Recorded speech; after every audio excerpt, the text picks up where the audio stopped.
Typically, the only phone calls the family receives are the most important phone calls they can imagine, and that is from their buddies. In my case, hours after my son was killed, his friends were calling us from Afghanistan, telling us what a great guy he was. Those are the only phone calls that really matter.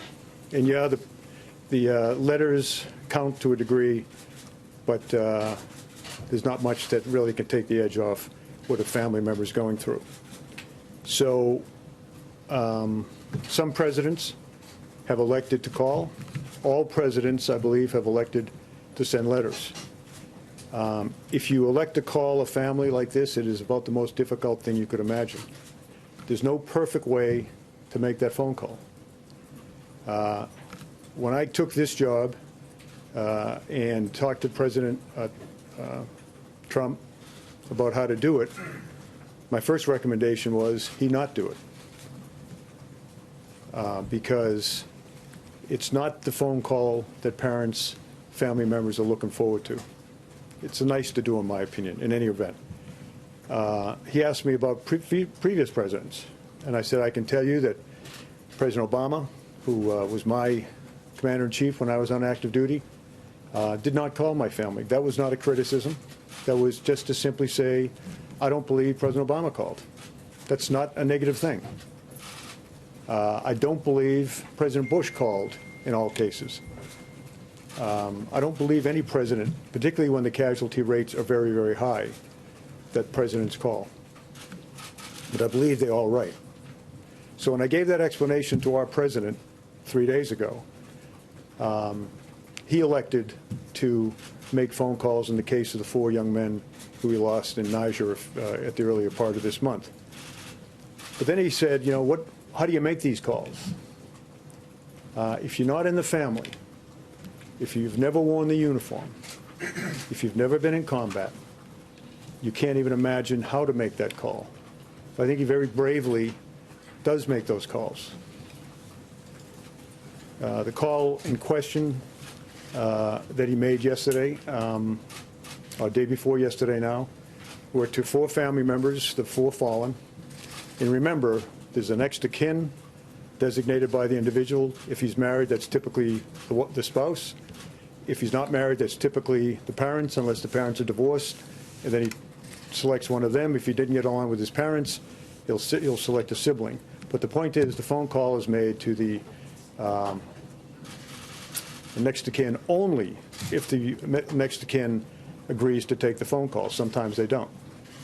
So a pre-call is made. President of the United States or the Commandant of the Marine Corps or someone would like to call. Will you accept the call? And typically they all accept the call. So he called 4 people the other day and expressed his condolences in the best way that he could.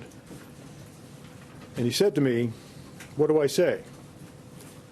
I said to him, sir, there's nothing you can do to lighten the burden on these families.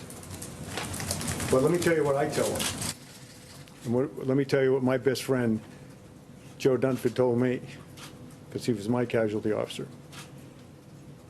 He said, Kel, he was doing exactly what he wanted to do when he was killed.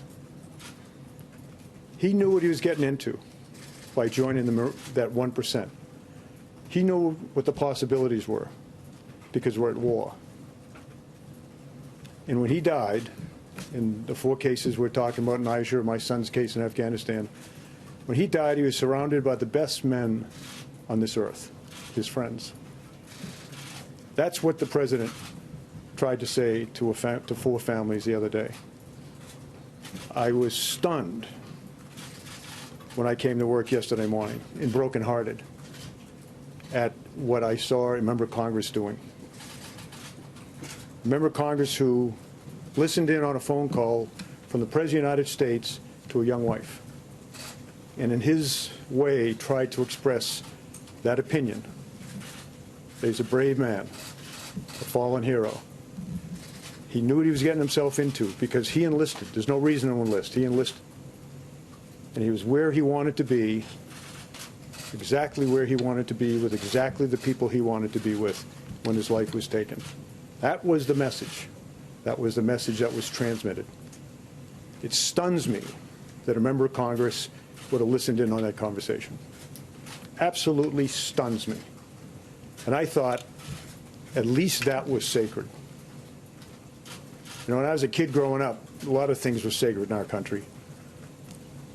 Women were sacred and looked upon with great honor. That's obviously not the case anymore, as we see from recent cases. Life, the dignity of life, was sacred. That's gone. Religion, that seems to be gone as well. Gold Star families, I think that left in the convention over the summer. But I just thought the selfless devotion that brings a man or woman to die on the battlefield, I just thought that that might be sacred.